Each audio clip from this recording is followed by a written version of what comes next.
as the Yankees lose both to the Astros. And I know I'm kind of changing my tune on this because I said and I still believe that it really does come down to the postseason with these two teams, of course. But, I mean, this is alarming. It's just alarming. And what's alarming about it is the offense. Again.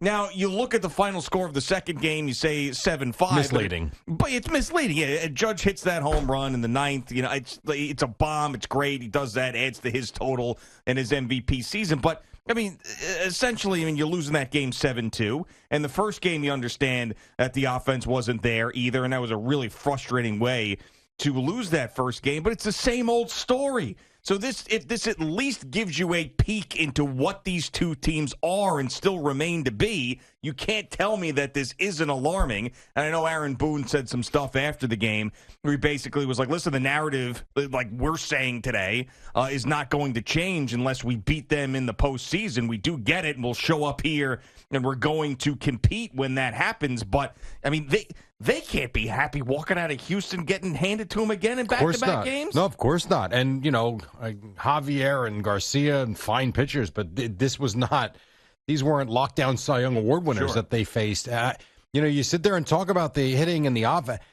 This offense is fantastic. We've seen it all year long. And for them to go in and lay an egg, and I got to the first game late, so I'm not exactly sure why, and if they mentioned it, my apologies, why Stanton's not at least DHing in the first game. I don't understand, and you can't tell me it's because it's a doubleheader. That's nonsense. You can DH one and play the field in the other. Well, they're probably, he played the All-Star game, and yada, yada. And I know Judge was the DH in the first game, and that's what they're going to tell you. And in the second game, when you've got, and I know he hit the home run, you even pointed out in the last inning, fine, when you get 6 strikeouts and 8 at-bats from those two, You got problems. And, Matt Carpenter had a couple of opportunities. He lines into the double play in the one spot.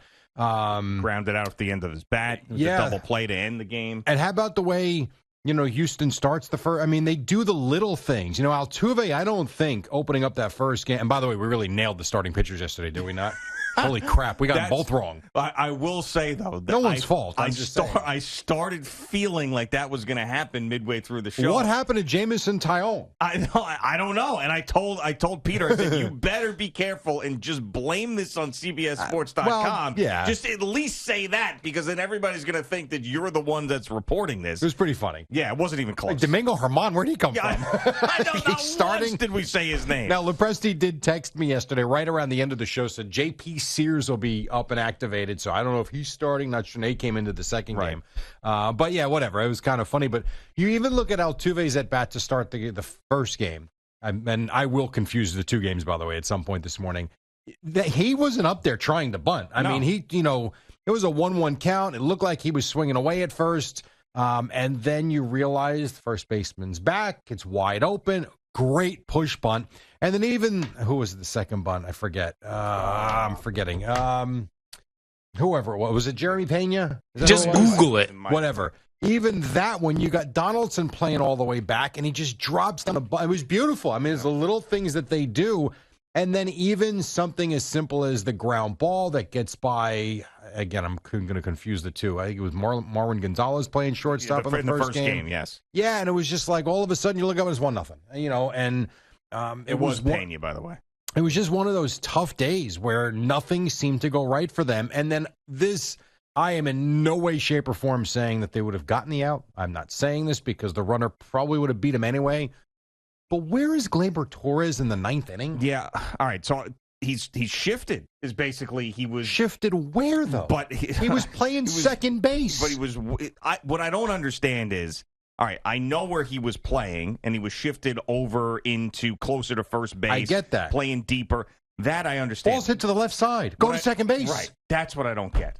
And he was running the other way. He was running the other way to go get the baseball that Falefa threw at an empty second base. And he was just like standing there. I mean, does he think he's just not going to get there? I don't know. I mean, I didn't see an angle where I saw where the runner was in relation to Gleyber Torres, but you would think that you would at least have a foot race to the bag to give yourself a shot because that's the game-winning run. Or he'd be in the camera shot. Yeah, I know. He's nowhere near. Somewhere in the screen. Right, and it's Yordan Alvarez, who is an athlete, and the guy's a monster, but you would think that Gleyber Torres could at least be right there with them in a foot race. And to I'm not second saying base. they were going to get him because they probably wouldn't have because the ball was hit so far in the hole. But I don't know. Little effort? Run there, maybe? Yeah, just give it a shot, maybe? We've seen it 3 times now. Every time he's not even within 20 feet of the bat. It's just weird. Yeah, I'm glad you mentioned that because I thought there was a lot of misplaced anger yesterday from Yankee fans I at least saw on Twitter complaining about the shift. It was all, how could you shift in this situation? The stupid shift, stupid analytics. I mean, nobody complains about the shift when someone hits right into it. Right. You know, when the shortstop's standing right behind second base and someone hits a ground ball there and it ends up being an out as opposed to a single into center. Nobody complains about analytics then. To me, it was just the bigger, the ball was hitting an unfortunate situation, and Gleyber Torres never even gave himself a shot to get to second base. That was the bigger issue than the shift. Yep, pretty much. Yeah. Pretty much. And you talk about the shift, and not this was a shift, but even in the first game, after the 2 bunt singles, you get the ground ball that turns out to be an RBI single. I would think you're pinching for a double play, and Gonzalez is really playing the hole more so. I'm sure the analytics say that, with the whatever. That was a tailor-made double play ball that would have been easy and routine, but those were the breaks yesterday. They did not go the Yankees' way, and I'm not going to get nuts because we sat here 24 hours ago and said whatever happens today, it doesn't matter. What's going to matter is October. And now I know the Astros have the season series. I get it. So the Yankees are going to have to finish ahead of them in the standings to have home field advantage. And they were talking during the broadcast. Oh, it was Cameron. I think it was Cameron Mabry that was talking about how Houston feels like they can. It doesn't matter if they got to go to Yankee Stadium. They feel like and I get that. I do think it will impact them a little bit. I really do. So I think home field advantage, while I usually don't think much of it in baseball, the same way I don't think much of home ice advantage in hockey because of the pitchers and the catchers, I think in this case it does matter because of the environment that they will walk into if, in fact, the Yankees have the home field come October and they're playing them in the ALCS like I expect them to. That's when it matters. That's when everything is going to be on the line, and they have got to flip the switch in the script because same old, same old. Yeah, they feel like a different offensive team in that building for whatever reason, and they shouldn't be. That is an offensive park. Roof open, roof closed, whatever it is, it's an offensive park. They should be able to dominate the way they do at home and in other ballparks there, but they can't do it. And it's been the Astros pitching and defense that has shut them down every single year, it feels like, in that building since 2017. And it just continues to happen. So the Yankees could have the greatest regular season they've had since 1998. If they end up in that building in the ALCS, you just don't feel good about them hitting. And there's no other evidence to the contrary. There's nothing that you can point to and say, hey, remember when they did this against the Astros? Remember when they did that against the Astros? Yeah. Every reference point is them getting suffocated by this team, especially on the road. Well, and I'll say, like I said earlier, too, like the Astros, they hit some home runs for sure, and they were discussing the Astros and where they are statistically across Major League Baseball. They are a home run hitting team that they don't hit for great average. They're not a team that kind of moves guys around the bases. Yesterday was one of those games, at least in a couple of different spots, where, again, their ground ball found a hole. The ground ball that was not quite over the bag, but just out of Donaldson's reach, goes for a double instead of maybe you get up and you get the force out at third. Meantime, the Yankees, and while it wasn't a bullet, Carpenter hits the line drive right at the first baseman, easy double play. You go from what could have been a monster inning to all of a sudden a whole hell of a lot of nothing. And it just seemed like everything they did, didn't work. And the Astros had an answer for it. It's a funny game. And yesterday was one of those. And keep in mind, too, you saw Herman Montgomery, another no decision, shocking. And you saw Domingo Herman. This wasn't Cortez. This wasn't Garrett Cole. Kind of is what it is. Tough day. There's nothing else to say. It was a tough day. And this Alvarez guy. Oh, yeah, I know. Tremendous. And he was out for a little bit and came back and was and Aaron Boone obviously walked him. I don't know why they sent him up there to pinch hit with the bases open. First base open. It made no sense to me. That was just a total no-brainer for me for Aaron Boone to walk him. And he's just, the guy's a monster. He's a total monster. And they've lost guys. We talked about this when Boomer was here earlier in the week. It really is amazing. Losing Cole, losing Springer, losing Correa. Yeah. And they just reload, and they're right back there. They're only a few games behind the Yankees as far as the best. 61 wins now, right? Yes. 60 or 61? 61. I think it's 61 wins. Yeah. I think they're, 2 or 3 behind in the loss column. to the Yankees, and it's only like 1 in the win column for whatever reason. But they just reload. They're just fantastic, annoyingly fantastic, and they're there every year. And I don't want to hear anything else about. Yeah, I know they won the World Series in 2017, but like enough of all of that now too. Like, agreed. I mean, enough that they've 5 years ago. Get over it. They've proven themselves enough. Yeah. Oh, and I'll always come back to, and this is the recurring theme. Say whatever you want about all that nonsense from 2017. The Yankees didn't win that series because they didn't score runs. Mm-hmm. It's really hard to win when you score none or 1 run. I mean, it's the way it is. They lost because the Astros pitched better. Yep. And it changed the managers, and now Dusty is in there. Does Dusty still wear, like, it looks like he was wearing rubber gloves yesterday. And even at the All-Star game, he had them on. Yeah, he's got the rubber gloves on. Yeah, I'm sure that's some sort of a medical condition. I'm not exactly. Is it a medical condition or is it COVID? It could be. Well, I mean, he's 73, so that could be it. Yeah. Certainly possible. Yeah. Okay. I don't know. I just thought it was but he had them on in L.A. when it was 75 degrees and sunny. Yes. Yeah. There was an engineer here once that had a glove that he'd cover a bloody hand with. Oh. I'm not going to say his name. It was many years ago. And he had something going on with his hand. And he put like a clear plastic glove over this bloody hand. And I'm serious. And I remember he came in to fix something. We had the media touch at the time, so it was the boards that you would touch, similar to what's here, but a different program. And there was something going on with the media touch, and he came in to try to fix it, and instead of using the hand that was the normal hand, he was trying to fix it with the bloody glove hand. And I remember saying to him, I said, you got a functional hand. What are we doing with the bloody glove hand here? No, it was not the name that you just said. No, it was not. It was not him. He had other weird things, but yeah. So every time I see glove on a hand, I'm thinking, what's going on under there? I think Michael Jackson. You think of Michael Jackson with the glove on every time I see it? Yeah, the one glove, the one sparkling glove. Yeah, that's what Dusty Baker should do. Instead of that like medical black rubber glove, he should put on a sparkly one glove.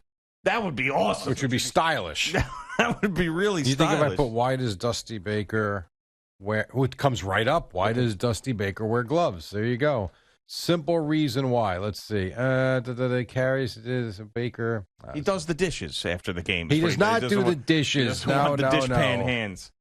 Precaution for COVID-19. Okay, so it's COVID. But no mask, though, which is interesting. Usually the mask, if you're wearing gloves, you go with the mask. So he had cancer 20 years ago and had a stroke 7 years ago. So he wants to make sure he's taking precautions. The no germs. Right. I do like Dusty Baker. How could you not? I mean, he's never won a World Series as a manager, right? No. I do. The Astros are annoying. Their fan base is annoying. The players are annoying.